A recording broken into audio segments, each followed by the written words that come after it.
Welcome back to Kopi Bray Channel. Apa kabar kalian semuanya, Bray? Semoga kalian dalam keadaan sehat walafiat ya. Dan kali ini, Bray, gua masih akan mereaksi sebuah video dari channelnya Puncak Klasmen ya.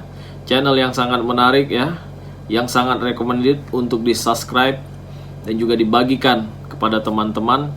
Kali ini dengan judulnya Gagal Dapatkan Bintang Didikan Madrid, buat perbedaan semakin jauh antara pertahanan Indonesia dan juga Malaysia. Bagaimana beritanya? Yuk kita simak cuplikannya. Ya, jangan lupa di subscribe, Bray, channel Puncak Klasmen. Kualitas grade A.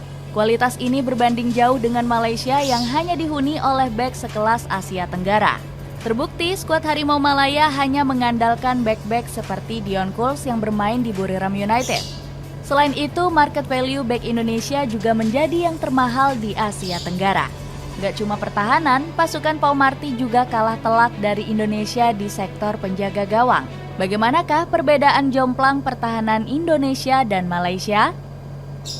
Perbedaan kalah jomplang, telak ya. di sektor penjaga gawang. Kalah telak di sektor penjaga gawang.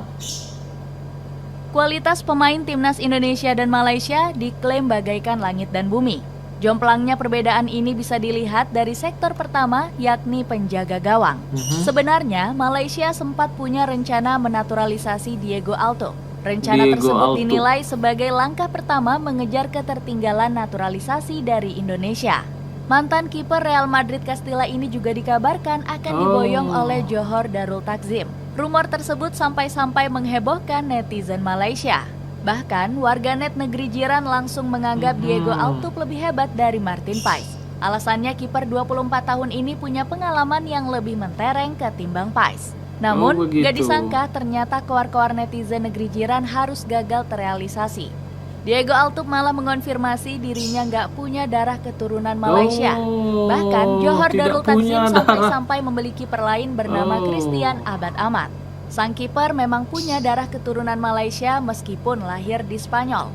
Namun, lagi-lagi netizen negeri jiran kena tipu oleh berita viral yang beredar. Pasalnya, Christian Abad Ahmad dilaporkan gak punya sama sekali darah keturunan Malaysia. Kegagalan Malaysia mendatangkan Diego Alto makin dibuat sakit hati usai Martin Pais resmi membela Indonesia. Kiper FC Dallas ini sebelumnya sempat terhalang oleh aturan FIFA. Walaupun harus berbulan-bulan menunggu, mantan kiper FC Utrecht ini nggak sabar membela skuad Garuda. Hal ini bisa dibuktikan di mana dirinya sudah belajar banyak tentang Indonesia. Kiper berusia 26 tahun ini juga mengaku dirinya sudah menghafal Pancasila. Saya ingin mempelajari budaya Indonesia secepatnya. Saya sudah belajar dan hafal Pancasila, ucap Pais. Jika dibandingkan dengan Diego Alto, Martin Pais jauh lebih unggul. Hal itu bisa dibuktikan dari nilai transfer Pais yang mencapai 1,5 juta euro atau 25 miliar rupiah. 25 miliar ya. Ini kalah jauh dari Altup yang hanya punya nilai pasar sebesar 600.000 euro saja. Selain itu, Pais juga pernah merasakan persaingan di Liga Belanda dengan membela FC Utrecht. Bahkan, pemain 26 tahun ini sampai masuk ke dalam skuad MLS All Stars. Sayangnya, penampilan Pais gagal memberikan kemenangan ketika menghadapi Liga MX All Star. Di laga ini, Pais juga kedapatan menghampiri supporter yang membawa bendera Indonesia.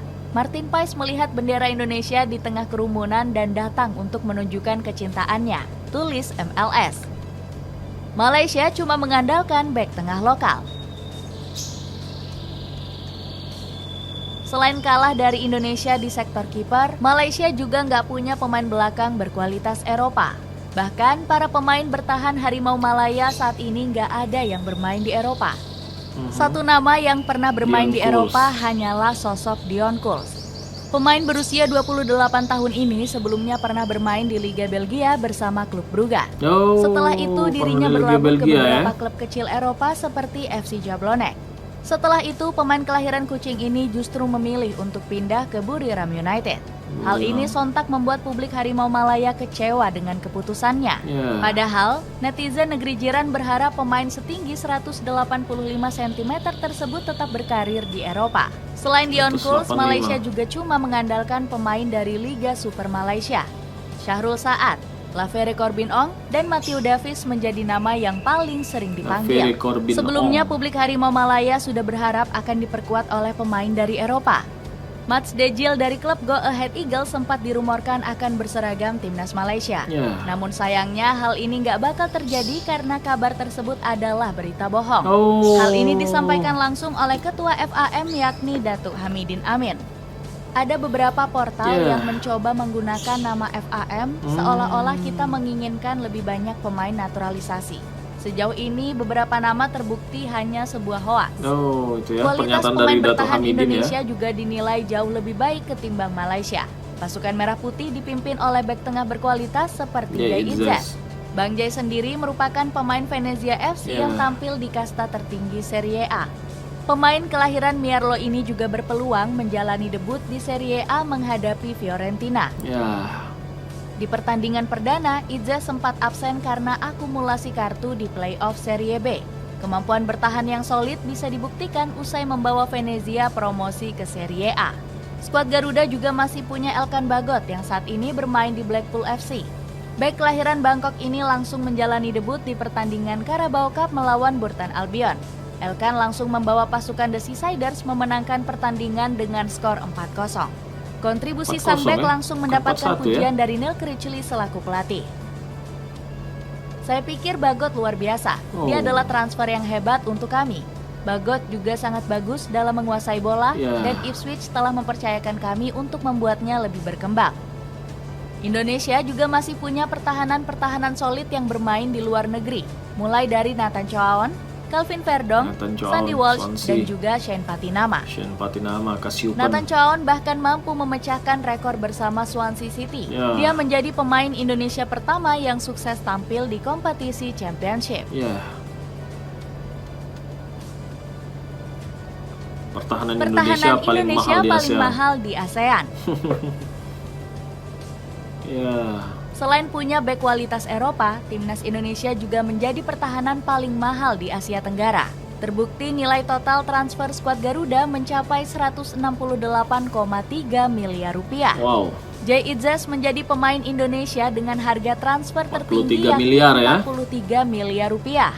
Bahkan Rizky Ridho yang berkompetisi di Liga 1 punya nilai pasar 7 miliar rupiah. Kedua bek ini merupakan andalan timnas Indonesia di ronde kedua kualifikasi Piala Dunia. Besarnya nilai transfer sang bek dinilai nggak sebanding dengan para rival. Sebut saja Thailand yang tercatat hanya punya nilai transfer sekitar 43,8 miliar rupiah. Ini setara dengan nilai transfer Kelvin Verdong yang mampu menyentuh angka 43 miliar rupiah. Ini berbanding jauh dengan market value dari bek sayap timnas Irak dan Australia. Ahmed Yahya yang berposisikan sebagai bek sayap Irak hanya punya nilai transfer 4 miliar rupiah.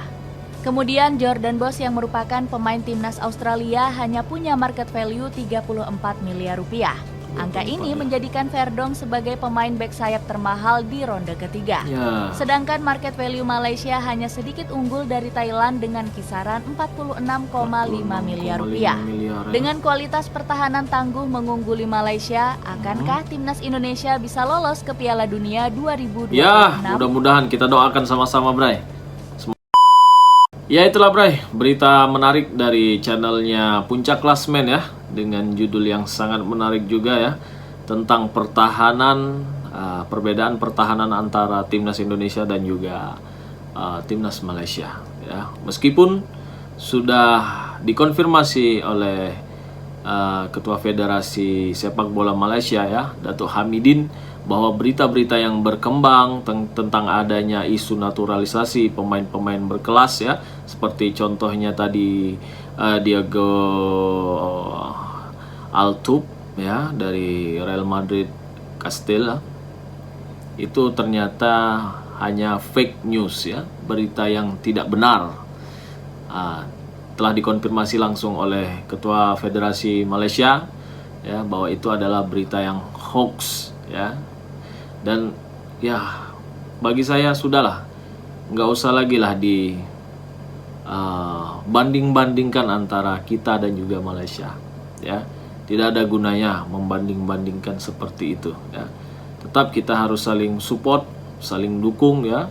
Meskipun ada suara-suara sumbang yang berbeda pendapat mungkin ya, ya sudahlah, tidak usah didengarkan yang seperti itu. Yang penting fokus kita utama yaitu mendukung timnas Indonesia di round ketiga ini ya, semoga Indonesia bisa melaju ke Piala Dunia 2026. Itu harapan saya, Bray. Harapan kalian juga mungkin, ya kan?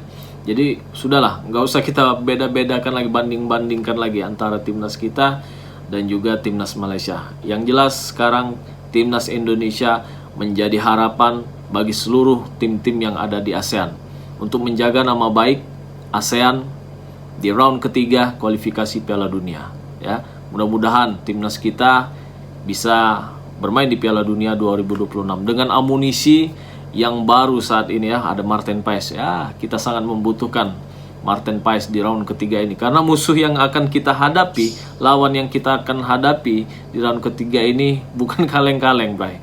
Semuanya sangat-sangat berkualitas, dan di grup C adalah pesertanya langganan Piala Dunia ya, termasuk Cina yang juga pernah masuk ke Piala Dunia di tahun 2002 silam ya.